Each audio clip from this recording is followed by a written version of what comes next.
अस्सलामुअलैकुम।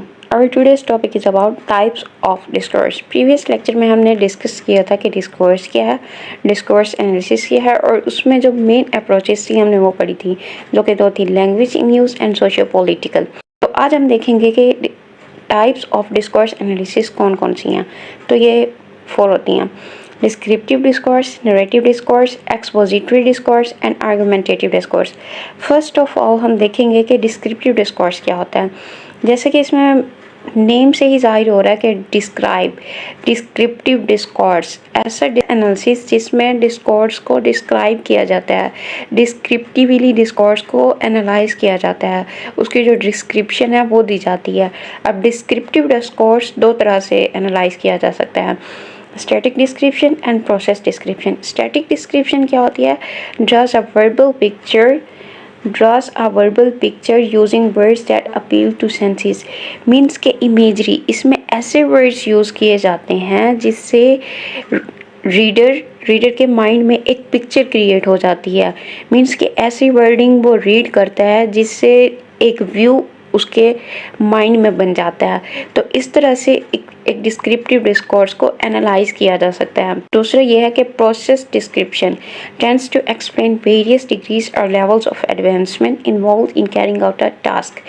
के जो टॉपिक, टास्क मीन कोई भी टॉपिक जिसको एनालाइज किया जा रहा है, उसके बारे में A to Z जो इन्फॉर्मेशन है वो प्रोसेस डिस्क्रिप्शन में दी जाती है।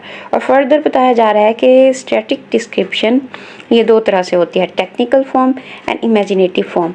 टेक्निकल फॉर्म में ये होता है कि gives a lucid description and objective delineation of details.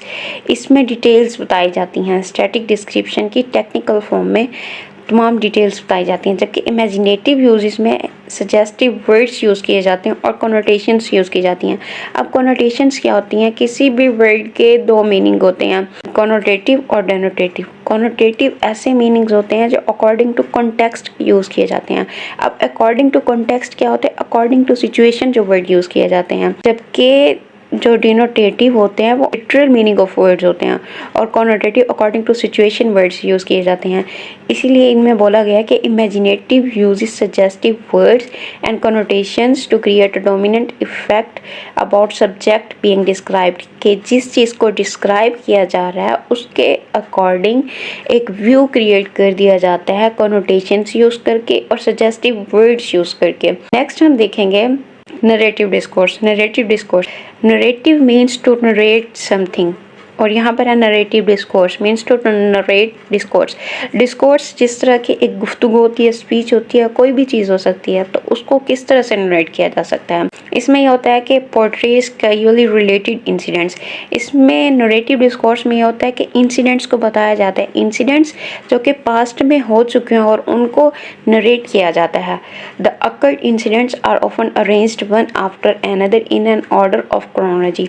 और इसमें सीक्वेंस का बहुत ख्याल रखा जाता है। सीक्वेंस क्रोनोलॉजी मीन्स कि date wise first incident, second incident, third incident sequence में बताया जाता है। ऐसा नहीं होता कि फर्स्ट इंसिडेंट के बाद फौरन फोर्थ इंसिडेंट पे चला जाए, ऐसा बिल्कुल भी नहीं होता। पहले फर्स्ट इंसिडेंट बताया जाता है, फिर सेकंड, फिर थर्ड और फिर फोर्थ। और इसका थर्ड पॉइंट है often refer to as fiction, के जो नरेटिव डिस्कोर्स होता है इसको हम फिक्शन भी कह सकते हैं। अब फिक्शन क्या होता है? ऐसे करैक्टर्स जो रियल नहीं होते लेकिन उनको यूज़ किया जाता है किसी भी मैसेज को कन्वे करने के लिए। सेम इसी तरह नरेटिव डिस्कोर्स को हम फिक्शन बोल सकते हैं कि इसमें करैक्टर्स तो फिक्शनल यूज़ किए जाते हैं लेकिन जो इंसिडेंट बताया जाता है वो रियलिटी पे बेस्ड होता है, कि जो पास्ट में इंसिडेंट्स हो चुके हैं उनके बारे में बताया जा रहा होता है। नेक्स्ट हम देखेंगे expository discourse. Expository means to explain.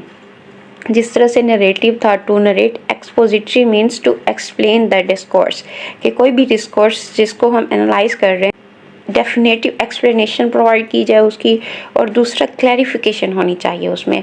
अब किसी भी टॉपिक के बारे में क्लैरिफिकेशन कब होगी? जब उसके बारे में एग्जांपल्स दी जाएंगी, इलस्ट्रेशंस, मीन्स कि उसमें ऐसे एग्जांपल्स पुट की जाएं जिससे जो टॉपिक है उसका जो कंसेप्ट है वो क्लियर हो जाए।